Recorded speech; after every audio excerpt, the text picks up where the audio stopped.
Assalamualaikum warahmatullahi wabarakatuh.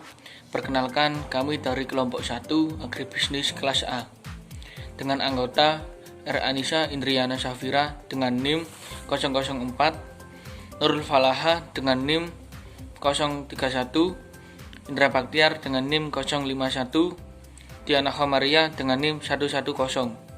Di sini kami akan membahas materi prosedur pembukuan 1, mata kuliah dasar akuntansi.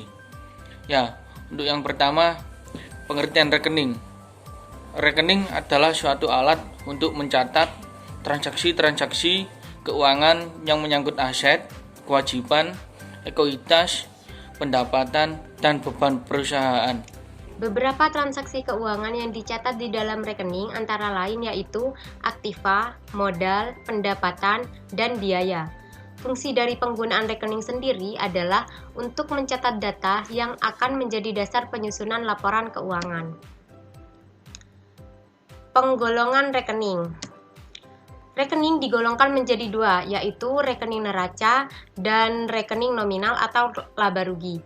Yang pertama, rekening neraca. Rekening neraca adalah rekening pada akhir periode pelaporan dalam laporan neraca. Meliputi yang pertama, aktiva. Aktiva adalah kekayaan yang dimiliki perusahaan seperti gedung, tanah, mesin, kendaraan, dan lain sebagainya. Aktiva sendiri dibagi menjadi dua, yaitu aktiva lancar dan aktiva tetap. Aktiva lancar adalah kekayaan perusahaan yang dapat dijadikan uang tunai dalam jangka pendek. Contohnya, biaya dibayar di muka. Sedangkan aktiva tetap adalah kekayaan perusahaan yang digunakan dalam jangka waktu lama untuk pengoperasian perusahaan. Contohnya, harga perolehan. Yang kedua adalah kewajiban. Kewajiban dibagi menjadi dua, yaitu utang lancar dan utang jangka panjang. Utang lancar adalah kewajiban yang harus diselesaikan atau dilunasi dalam jangka waktu kurang dari 1 tahun. Sedangkan utang jangka panjang adalah kewajiban kepada pihak lain atau kreditur yang harus dilunasi dalam jangka waktu lebih dari 1 tahun. Yang ketiga yaitu ekuitas. Ekuitas atau modal adalah bagian hak pemilik terhadap kekayaan perusahaan atau selisih antara harta yang dikurangi dengan utang. Yang kedua yaitu rekening nominal atau laba rugi. Rekening nominal adalah rekening pada akhir periode yang dilaporkan dalam laporan laba atau rugi. Rekening nominal dibagi menjadi dua, yaitu pendapatan dan beban. Pendapatan adalah hasil yang diterima perusahaan dalam melakukan operasionalnya. Contohnya, pendapatan dari penjualan produk yang dijual. Sedangkan beban adalah biaya-biaya yang dikeluarkan perusahaan dan harus diakui selama usaha untuk mendapatkan pendapatan. Contohnya beban gaji, beban sewa, beban listrik, beban air, dan beban perlengkapan. Berikutnya adalah bentuk-bentuk rekening. Dalam praktek, dikenal berbagai macam bentuk rekening atau akun. Namun, yang paling banyak digunakan dan paling sederhana adalah bentuk akun huruf T. Bentuk akun huruf T terbagi menjadi dua. Yang pertama, bentuk rekening huruf T sederhana. Rekening atau akun ini terdiri atas 3 bagian, yaitu judul atau nama akun dan 2 sisi, yaitu sisi kiri yang disebut dengan debit dan sisi kanan yang disebut dengan kredit. Berikutnya, bentuk rekening huruf T lengkap. Nama rekening diletakkan di atas dan di tengah-tengah. Kolom tanggal digunakan untuk mencatat tanggal transaksi terjadi.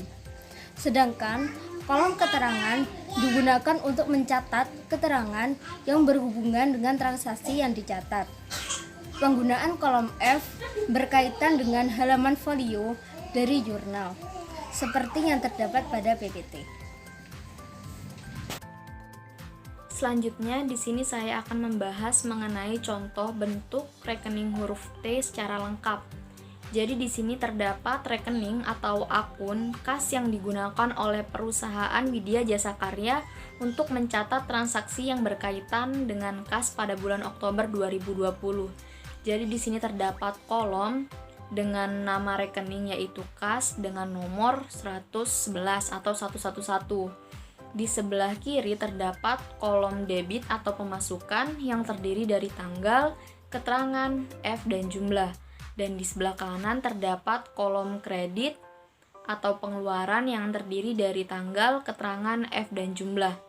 Di sini di kolom debit sendiri terdiri dari setoran modal sejumlah 300.000, utang ke bank sejumlah 150.000, penerimaan dari pelanggan sejumlah 100.000 sehingga totalnya 550.000. Di sini kemudian di kolom kredit terdapat pembayaran sewa kendaraan sejumlah 15.000, pembayaran sewa kantor 4.000, pembayaran gaji karyawan 18.000, pembayaran beban-beban 2.000, pembayaran angsuran kredit 5.000 dan priv sejumlah 25.000 sehingga jumlahnya yaitu 69.000.